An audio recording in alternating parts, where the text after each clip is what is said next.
Anaxímenes fue el tercero de los llamados físicos milesios, discípulo de Anaximandro y del propio Tales, que a pesar del paso de los años seguía por allí por Mileto coleando. Nuestro tercer físico vivió aproximadamente entre el año 590 y el 500 antes de nuestra era, y acerca de los avatares de su vida la historia tampoco nos ha dejado muchos datos fiables más allá de su ciudad natal y del hecho de que pertenecía a esta nueva tradición filosófica que estamos estudiando. El elemento más relevante de la posición física de Anaxímenes, de la filosofía de la naturaleza teorizada por Anaxímenes, quizá, no sé, nos vaya a defraudar un poquito, porque nuestro filósofo propuso la necesidad de un retorno, atentos, a la idea de un principio material definido o determinado, y este principio no es otro que el aire. ¿Cómo? ¡Qué pena!, ¿verdad? Parecía que habíamos evolucionado con Anaximandro hacia un modelo mucho más sofisticado, que habíamos dejado atrás la interpretación simplista de Tales de Mileto basada únicamente en el agua, y ahora de pronto Anaxímenes parece que da un paso hacia atrás y vuelve a lo mismo, elementos comunes. Sin duda una verdadera decepción, porque esto parece a todas luces, si nos fijamos, una auténtica involución. Y sin embargo, en filosofía nada es lo que parece. Anaxímenes fue un autor extremadamente inteligente, un filósofo muy sagaz al proponer este retorno, ya que hizo algo extremadamente importante para la historia de la física. Lo que ocurrió fue lo siguiente.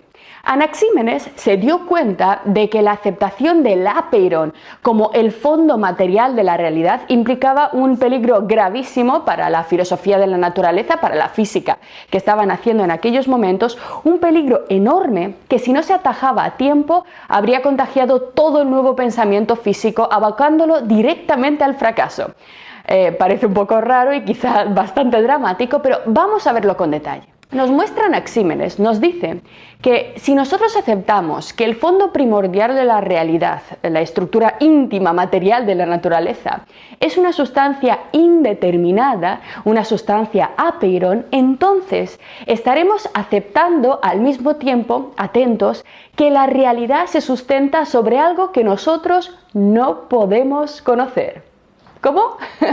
Fijaros, si por un momento analizamos el tipo de cosas, el tipo de estructuras, el tipo de objetos que los seres humanos podemos conocer, las cosas con las que nosotros nos podemos manejar, con las que nos podemos relacionar bien, tanto desde el punto de vista físico como desde el punto de vista mental, descubriremos que el ser humano siempre interactúa, siempre conoce y se relaciona con lo concreto, con lo definido, con lo determinado. Nuestro cerebro no es capaz de manejarse realmente con lo infinito o lo ilimitado. Es cierto que nosotros habitualmente usamos el término tanto en el lenguaje hablado como en las matemáticas, pero la palabra infinito para todos nosotros significa algo tan enorme, algo tan grande, que en realidad no la podemos entender, ni siquiera la podemos abarcar, al menos no de la misma manera en la que entendemos, por ejemplo, el número 4. Todos sabemos que 4, por ejemplo, se puede representar con 4 naranjas, que se puede representar físicamente con 4 objetos, pero ninguno de nosotros puede concebir realmente, cerrando los ojos, un infinito número de naranjas. El ser humano, por tanto, y esta es una gran tesis de la física griega, solo puede trabajar con seguridad en el ámbito de lo concreto, lo definido. Y aquí es donde empieza ese famosísimo y bien conocido odio de los griegos por lo infinito. Para ellos lo infinito es inabarcable e incognoscible. Así que si el apeiron de Anaximandro es una sustancia indefinida, ilimitada, si el apeiron no tiene cualidades concretas como un color, una viscosidad, una solidez, un tamaño, algo, lo que sea que nosotros podamos medir, que nosotros podamos percibir, algo que nos podamos representar, algo que podamos analizar, entonces el apeiron tiene que ser declarado necesariamente y esencialmente como incognoscible. Pero si el apeiron es incognoscible, de ello se sigue automáticamente la imposibilidad radical de conocer el funcionamiento íntimo de la naturaleza. La física, por tanto, señoras y señores, si aceptamos la existencia del apeiron como ciencia, es imposible. ¿Pero por qué? Fijaros, porque si su base, su objeto principal de estudio es una naturaleza tal que nuestra mente no puede abarcar, que no puede comprender, entonces todas las teorías que nosotros podamos hacer acerca del fondo de la naturaleza, acerca de su estructura íntima, serán simplemente meras conjeturas, palabras vacías, pero no verdadero conocimiento auténtico y preciso. Si el Apeiron es verdaderamente lo que se esconde tras la arquitectura de lo natural, entonces jamás de los jamases podremos conocer lo que sostiene y lo que configura la física. Y si ello es así, la física no es una ciencia, simplemente es una ciencia ridícula, pura poesía, pura casi mitología, que en realidad no sabe absolutamente nada del mundo porque no puede conocerlo. Una idea completamente terrible, ¿verdad? Solo una gran mente como la de Anaxímenes pudo ver tan rápido la aparición de esta fisura, de esta fractura tan importante en el nuevo pensamiento físico-filosófico que se estaba fraguando en Grecia. De ahí, por tanto, que para poder seguir avanzando en la física, para poder mantener de algún modo la esperanza en esta ciencia, en esta disciplina, tendremos que apostar, tenemos que decantarnos necesariamente por la cognoscibilidad del elemento primario que lo sostiene todo. Es decir, Anaxímenes nos muestra que si queremos seguir haciendo física, tenemos que olvidar esa sugerente propuesta del Apeiron, que realmente era muy interesante, seguro que os ha gustado. Sin embargo, tenemos que dejarla atrás y elegir un elemento determinado, un elemento definido, limitado, es decir, un elemento físico que tenga propiedades y cualidades que sean captables por la mente y por los sentidos del ser humano. Necesitamos, por tanto, un nuevo elemento físico y además un elemento mejor que el agua, que sea más eficaz que el agua para explicar la mecánica de la natural, y este elemento, como veremos enseguida con la lectura de nuestros textos, fue, como os acabo de decir, el aire.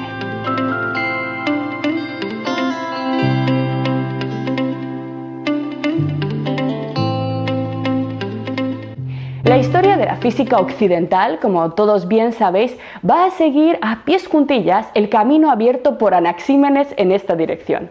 Va a albergar siempre nuestra ciencia física en su corazón esa convicción de que la naturaleza en realidad se puede conocer. ¿Por qué? Porque las propiedades naturales son cognoscibles por la mente del hombre. Están de alguna forma hechas a la medida de nuestra mente. Pero si lo pensáis bien, en realidad esta es solo una forma de ver las cosas. Una apuesta que hicieron los griegos basada además en un optimismo antropológico muy importante. Se trata de una visión muy positiva de las capacidades del ser humano que no rigió en todas las épocas de la historia de la humanidad. Por ejemplo, esta actitud de creer que nosotros estamos hechos para entender la naturaleza y que la naturaleza tiene unas estructuras que nosotros podemos comprender, fue una actitud abandonada en la Edad Media, tiempo en el cual reinó un profundo pesimismo epistemológico contrario a la actitud de los griegos. La obra de Dios para los medievales no era captable por la mente humana. El mundo no había sido hecho para que el ser humano lo entendiera y por tanto ni siquiera era tarea del hombre hacer ciencia. El hombre no podía hacer ciencia porque no podía comprender esas cualidades inefables, esas propiedades con las que Dios había articulado el mundo y por tanto literalmente dedicarse a hacer ciencia como la física era una pérdida de tiempo. A lo que debía dedicarse el ser humano es a purificar sus pecados. De ahí, esta es otra explicación de por qué durante la Edad Media no se desarrollaron los estudios físicos. Hay, por tanto, históricos momentos clave para entender nuestra cultura, puntos de inflexión muy importantes en los cuales la humanidad se ha decantado por un camino y ha abandonado otro. Y el de Anaxímenes, es uno de los puntos de inflexión más importantes para el desarrollo de la física. Todas las ciencias, en la medida en que se creen capaces de conocer su objeto de estudio, en la medida en que creen que los científicos que se dedican a ellas pueden conocer algo acerca del mundo, son en gran medida herederas de Anaxímenes. Así, si os fijáis, lo interesante de estudiar a los presocráticos es el poder de contemplar estos nodos, estos puntos de las encrucijadas de nuestra mentalidad, de nuestra historia intelectual y ver cuándo se produjeron y cuándo se tomaron decisiones tan importantes acerca de nuestra cosmovisión occidental que de algún modo hoy en día todos damos como por evidentes, es decir, por naturales. No comprendemos que muchas de las ideas que a nosotros nos parecen ideas comunes en realidad son herencias de apuestas determinadas que se dieron en un momento muy concreto de nuestra historia. En realidad, nada de nuestra forma de ver el mundo es inocente. Desde que nacemos, nuestros mayores nos sumergen en esta herencia que quizá ellos mismos tampoco hayan explorado en detalle, pero que está siempre ahí moldeando nuestra forma de ver y estudiar el mundo. Así que en la medida en que hacemos ciencia física, todos nosotros seguimos siendo griegos y todos nosotros, en la medida en que creemos en que la ciencia pueda aprender algo del mundo, somos herederos de Anaxímenes. En este punto os invito a que nos detengamos un momento para hacer una breve reflexión contemporánea a partir de lo planteado por este interesantísimo tercer filósofo y así comprender un poco más la importancia de este gravísimo problema de la cognoscibilidad, ¿de acuerdo? Es un problema grave que no ha sido abandonado en los debates acerca de la ciencia, que hoy en día sigue como uno de los grandes temas candentes. El mundo sigue girando, los científicos siguen haciendo ciencia, por supuesto, tecnología, pero en el debate filosófico, en el debate epistemológico, sigue abierta la idea de si es posible realmente estudiar la naturaleza. Fijaros, lo que tenemos aquí al lado, es una representación gráfica del increíble fenómeno que los científicos han conseguido reproducir dentro de una de las máquinas más increíbles jamás construidas por el ser humano. Este dibujo representa una colisión entre partículas producida en el interior del Gran Colisionador de Hadrones de Ginebra y detectada por su instrumento llamado Atlas. Estamos, por tanto, ante los resultados obtenidos en el más sofisticado centro de investigación física del planeta, en el que se intentan conocer exactamente las mismas cosas que querían conocer Tales y Anaxímenes, los fundamentos subatómicos de la materia. Si nuestros presocráticos levantaran la cabeza, seguro que se volverían locos y les encantaría poder ir a conocer lo que están haciendo los físicos en el CERN. Es decir, en realidad en Ginebra se está intentando explicar 2500 años después lo mismo que intentaban explicar nuestros presocráticos. Sin embargo, si la física cuántica está bien planteada y sobre todo si las predicciones matemáticas son correctas, ello quiere decir que la estructura íntima de la naturaleza que nosotros estamos estudiando con estas máquinas no vendría a terminar en las partículas subatómicas observadas hasta ahora, sino que ellas, a su vez, parecen no ser la unidad mínima de materia, sino de algún modo estas partículas subatómicas parecen estar hechas por estructuras aún más y más pequeñas. En los años 90 y principios del siglo XXI, una aluvión de detecciones casi ahogó a los científicos en un inmenso alud de datos. Debajo de lo que creíamos que era el límite se abría un universo salvaje y complejo de estructuras materiales cada vez más y más pequeñas. Eran tantas las nuevas partículas y tan raras y diferentes que este caos de nuevos descubrimientos al principio se le llamó el zoo de partículas, pues parecía que iba a haber tantas partículas como, yo qué sé, especies de animales en un zoo. Poco a poco las cosas, sin embargo, se fueron ordenando y se descubrió que lo que parecían partículas distintas eran en verdad las mismas que simplemente se mostraban en los aceleradores de formas diferentes. Se afinaron las observaciones y se llegó a una teoría mucho más ordenada y simple conocida como modelo estándar. Bueno, mejor dicho, modelo estándar relativista de campos cuánticos, que es realmente el nombre completo de la teoría acerca de la materia que manejamos hoy en día de forma generalizada, que la comunidad científica acepta de forma generalizada. Lo que indica este nombre completo es que estamos ante una teoría física que combina ideas tomadas del relativismo de Einstein y que su base, sobre todo, es la cuántica que nació en los años 70. Simplificando al máximo este modelo, solo a fin de seguir con la idea de la cognoscibilidad que estamos estudiando con Anaxímenes, la materia observable, según este modelo, estaría formada por moléculas.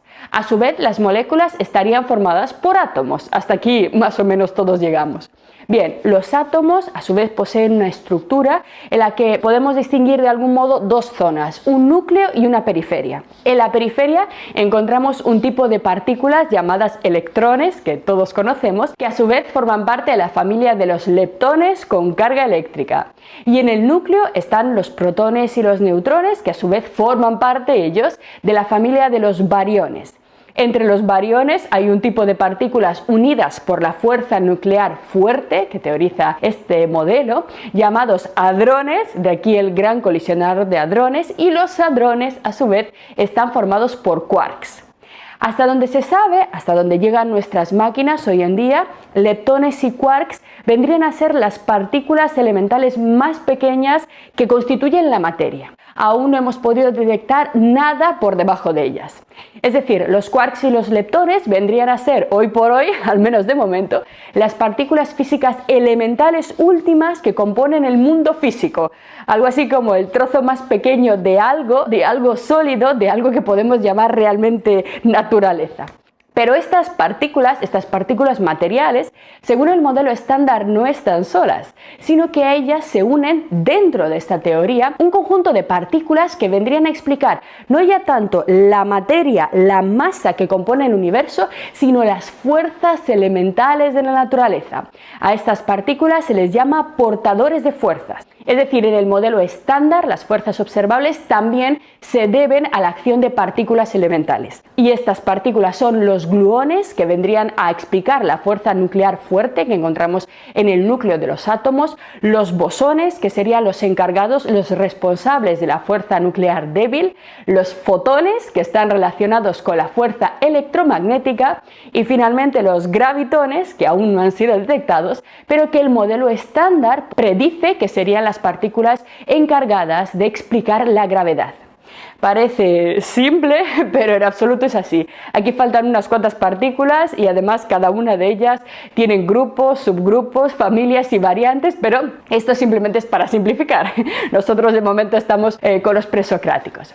Bien, lo que quería mostraros aquí es que en total, según el modelo estándar, hay unas 24 partículas que explican parte, aunque no todo lo que vemos. La teoría del modelo estándar es de momento incompleta. Quedan cosas importantes por explicar, cosas tan pequeñitas e insignificantes como la gravedad. Para ellas solamente tenemos de momento la teoría general de la relatividad de Einstein, que como bien sabéis es completamente incompatible con la física cuántica. Es decir, hoy en día, en el siglo XXI, 2500 años después de los presocráticos, tenemos dos teorías físicas que explican dos partes de la realidad, una, el microcosmos, el mundo subatómico, el mundo de lo infinitamente pequeño, y otra que explica el macrocosmos y el mesocosmos, que es la teoría de la relatividad de Einstein, que entre sí son completamente incompatibles. De ahí que también el modelo estándar sea de momento incompleto, aunque los científicos tienen esperanzas de encontrar ese gravitón y terminar de unificar la famosa teoría del todo. Bien, sin embargo, y esto es lo más importante, tras este entusiasmo cuántico de principios del siglo XXI, tras la gran caza que parecía imparable, la caza de las partículas, todo, sin embargo, comenzó a ralentizarse. Pasado un tiempo, en los grandes centros de investigación experimental, sobre todo Estados Unidos y Europa, se había alcanzado ya la capacidad máxima de los instrumentos disponibles y los descubrimientos de nuevas partículas se detuvieron en seco, necesitándose para poder avanzar máquinas más y más potentes. Por esto mismo se construyó el LHR, el Gran Colisionador de Hadrones en Ginebra, y por eso también, dado que el colisionador también ha llegado a un límite y ya no arroja nuevos descubrimientos, simplemente redundancias, hoy en día ya hay planes para el diseño de un colisionador el cuádruple de grande y 10 veces más potente que el que tenemos actualmente. El anillo del nuevo colisionador, que estará prácticamente superpuesto sobre el que ya tenemos, llegará a alcanzar 100 kilómetros de longitud. A pesar de todos los esfuerzos desde comienzos del siglo XXI, como os acabo de decir, ya no ha habido grandes descubrimientos físicos más allá del celebérrimo bosón de Higgs que todos hemos leído en la prensa. Ello, sin embargo, ha hecho que muchos físicos y muchos epistemólogos, incluso algunos de los más renombrados colaboradores que trabajan en el propio CERN, algunos de los más importantes físicos, hayan publicado interesantes artículos, interesantes trabajos, interesantes reflexiones, señalando, atentos, que nuestra ciencia, la física, cuyo nacimiento estamos intentando estudiar en este curso desde los presocráticos, quizá esté llegando a su final. A esta situación se la suele llamar escenario de pesadilla o nightmare escenario del gran colisionador. ¿Pero por qué? ¿Cómo es que la física esté llegando a su final? Porque según señalan todos estos físicos, estos grandes científicos, podría llegar muy pronto un momento, si es cierto que la estructura íntima de la naturaleza descansa sobre entidades cada vez más pequeñas, en el que no podremos construir ya máquinas lo suficientemente potentes para poder detectarlas. Da igual lo que hagamos, ya no podremos construir detectores lo suficientemente sensibles para poder observar el mundo subatómico cada vez más y más pequeño. Habría un momento, por tanto, en el que no podríamos hacer nada si es que, como os acabo de decir, esta escala subatómica sigue descendiendo, sigue haciéndose cada vez más pequeña. Existe sin duda, por tanto, un límite máximo para la observación humana, para la experimentación, de tal modo que la física podría llegar a un punto, y algunos grandes pensadores sostienen que estamos muy cerca de ese punto, en el que deba declarar abiertamente que es una ciencia incapaz de explicar y conocer la naturaleza. Que la física un día llegue a un momento en que deba declarar que la naturaleza, su objeto, aquello que ella viene estudiando desde los presocráticos, es incognoscible, porque no la podemos observar, porque no la podemos estudiar ya experimentalmente, porque ya no la podemos ver. Quedaríamos en ese momento solamente en manos de las matemáticas, pero las matemáticas, como bien sabéis, necesitan siempre de un apoyo empírico para que sus conclusiones sean aceptadas. Decenas de miles de veces las matemáticas nos han mostrado caminos inconsistentes, como ha sido el caso de la famosa teoría de cuerdas, que era una teoría alternativa a la cuántica que pretendía explicar la estructura de la materia. ¿Cuál fue el problema de la teoría de cuerdas? Inicialmente no tenía un aparato matemático lo suficientemente sólido, pero con el paso del tiempo se fue refinando, se fueron solucionando los problemas. Pero una vez arreglado este andamiaje matemático más o menos, quedaba un problema gravísimo, y es que las estructuras, las supercuerdas, estas cuerdas de las que habla la teoría, son infinitamente pequeñas. De ningún modo jamás el ser humano podría llegar a medirlas, por lo tanto fue descartada. Necesariamente las predicciones matemáticas tienen que ser contrastadas con la experiencia. Si a las predicciones y cálculos matemáticos no les podemos unir la observación empírica que los confirma, las matemáticas por sí solas no valen nada. Pues ya lo dijo Goya: los sueños de la razón pueden engendrar monstruos. Es decir, los modelos matemáticos pueden dibujarnos, diseñar mundos infinitos, pero de ahí que realmente la naturaleza responda a esos modelos es algo que necesariamente, al menos hasta ahora, siendo como somos seres humanos, necesitamos confirmar empíricamente. Sin una mano en la realidad, los mundos matemáticos teóricos pueden ser absolutamente fantasiosos y quizá no corresponderse en nada a lo que nosotros vemos. Por tanto, fijaros, este es el mismo grandísimo problema de la cognoscibilidad que también vio Anaxímenes. Puede llegar un punto en el que los físicos declaren incognoscible para el ser humano el fondo de la realidad. Es decir, que la estructura última sería para nosotros algo así como apeiron, ¿de acuerdo? Indeterminada, inalcanzable, indefinida, no podríamos conocerla. Anaxímenes se preguntará: ¿estamos los seres humanos realmente dotados de las herramientas correctas y suficientes para entender lo natural?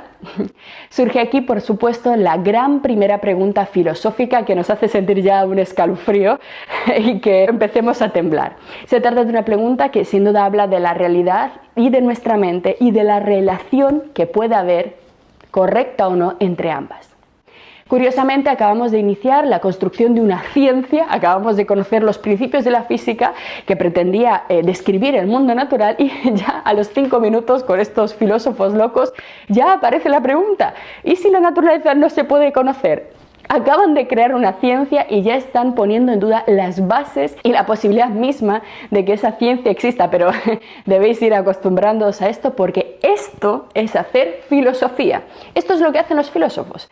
A cada paso avanzan, sí, evidentemente, pero planteando siempre preguntas demoledoras, preguntas clave, como os decía al principio, preguntas que incluso pueden destruir todo el trabajo que hemos hecho en decenas, cientos o incluso miles de años, como es el caso. Lo que acabas de ver es solo un pequeño fragmento de nuestro curso. Si quieres disfrutarlo en su totalidad y descubrir muchos otros cursos, también de historia de la ciencia y de historia del arte, visita nuestra web anaminecam.com. Y recuerda, este proyecto solo es posible gracias a nuestro programa de microfinanciación. Si quieres apoyarnos, conviértete en uno de nuestros micromecenas en Patreon. Desde solo 1 euro al mes nos ayudarás activamente a seguir difundiendo la cultura. Gracias.